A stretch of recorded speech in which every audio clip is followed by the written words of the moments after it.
Assalamualaikum warahmatullahi wabarakatuh. Perkenalkan, kami dari kelompok 6 akan membawakan materi argumen dan penarikan kesimpulan. Kami dari kelompok 6 terdiri dari saya sendiri Slamet, yang kedua ada Hendy, kemudian ada Diana Yusuf, dan yang keempat ada Ansar Rahman.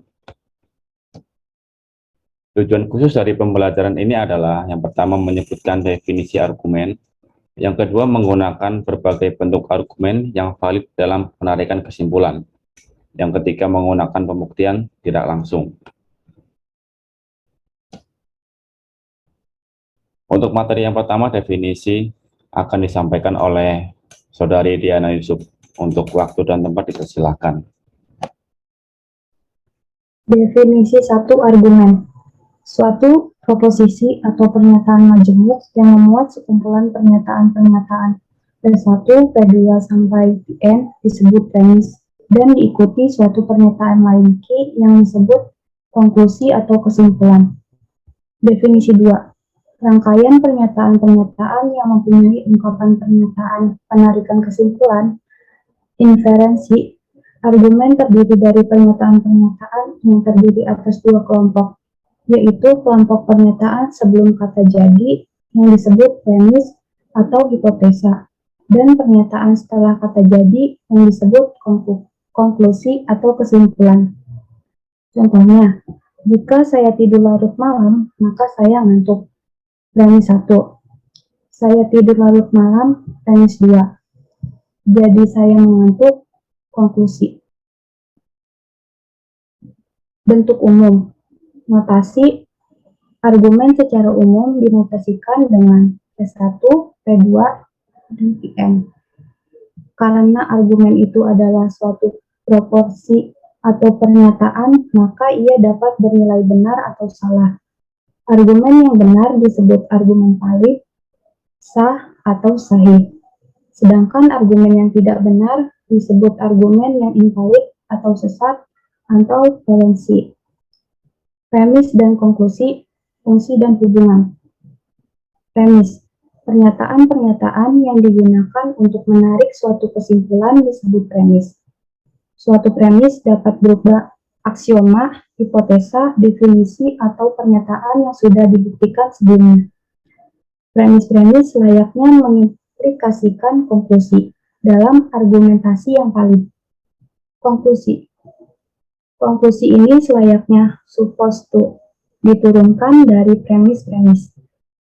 Konklusi akan bernilai benar jika setiap premis yang digunakan di dalam argumen juga bernilai benar. Validitas argumen tergantung pada bentuk argumen itu dan dengan bantuan tabel kebenaran. Validitas argumen. Definisinya, suatu argumen dikatakan valid jika kesimpulannya merupakan implikasi logis dari premis-premisnya, yaitu P1, P2, atau Pn, atau P1 dan P2 dan sampai dengan Pn. Tautologi akan tetap benar tanpa bergantung pada isi pernyataan-pernyataannya.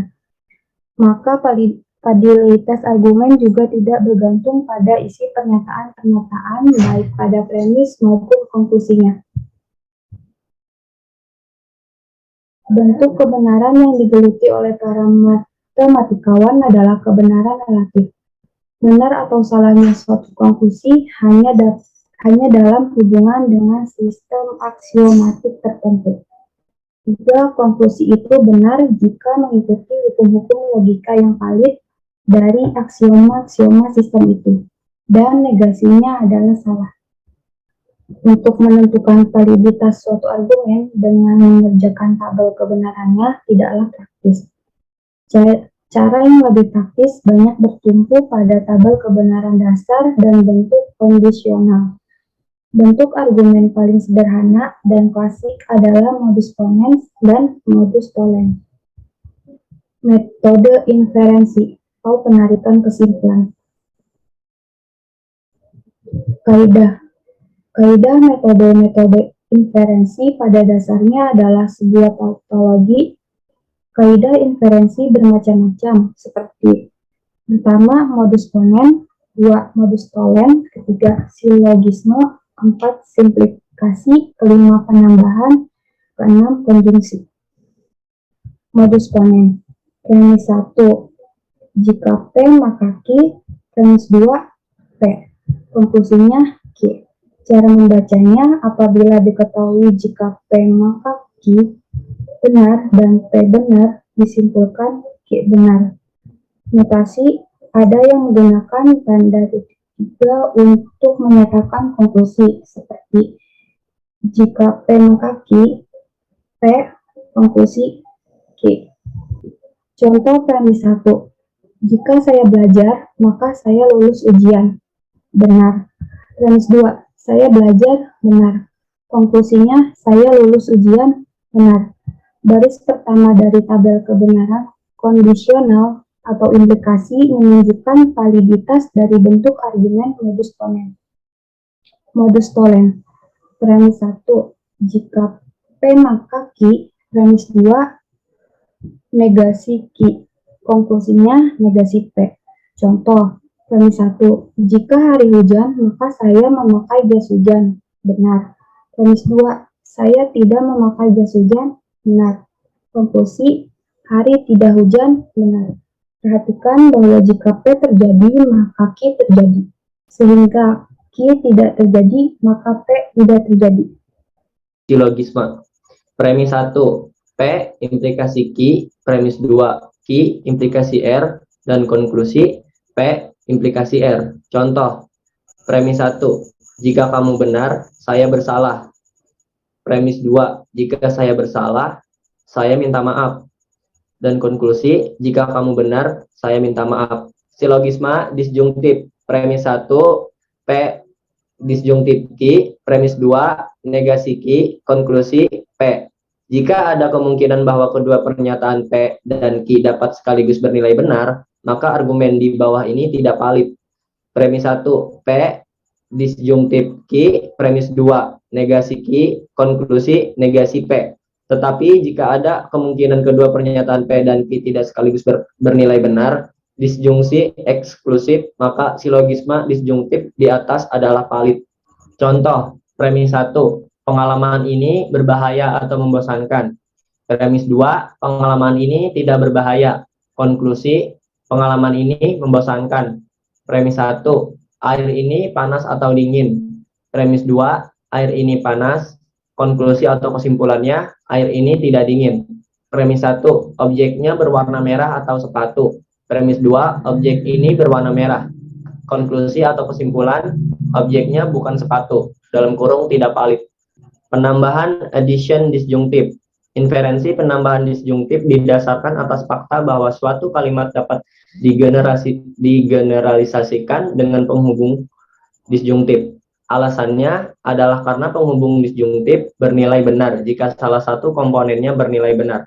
Penambahan addition disjungtif. Contoh, misalnya saya mengatakan langit berwarna biru dalam kurung bernilai benar. Kalimat tersebut tetap akan bernilai benar jika ditambahkan kalimat lain dengan penghubung disjungtif.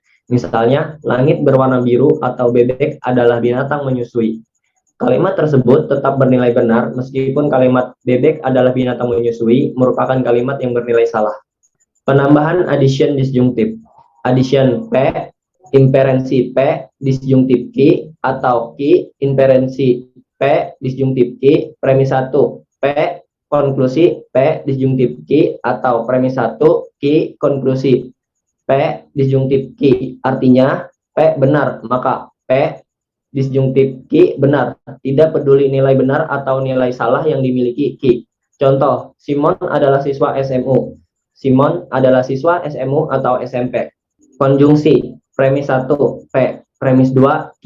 Konklusi P konjungsi Q. Artinya P benar. Q benar, maka P konjungsi Q benar. Penyederhanaan konjungtif, simplification. Inferensi ini merupakan kebalikan dari inferensi penambahan disjungtif.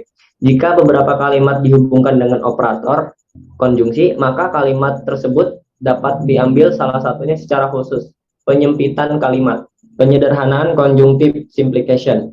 Addition, dalam kurung P, konjungsi Q tutup kurung inferensi P atau dalam kurung P konjungsi Q tutup kurung inferensi Q premis 1 P konjungsi Q konklusi P atau premis 1 P konjungsi Q konklusi Q. Contoh, langit berwarna biru dan bulan berbentuk bulat. Langit berwarna biru atau bulan berbentuk bulat. Dilema konstruktif dan dilema destruktif. Dua bentuk argumen valid yang lain adalah dilema konstruktif dan dilema destruktif. Dilema konstruktif. Premis 1 dalam kurung P implikasi Q tutup kurung konjungsi dalam kurung R implikasi S tutup kurung. Premis 2 P disjungsi R konklusi Q disjungsi S. Dilema konstruktif ini merupakan kombinasi dua argumen modus ponen. Dalam kurung periksa argumen modus ponen. Contoh, premis 1. Jika hari hujan, aku akan tinggal di rumah. Tetapi jika pacar datang, aku pergi berbelanja. Premis 2. Hari ini hujan atau pacar datang. Konklusi atau kesimpulannya, aku akan tinggal di rumah atau pergi berbelanja. Dilema destruktif.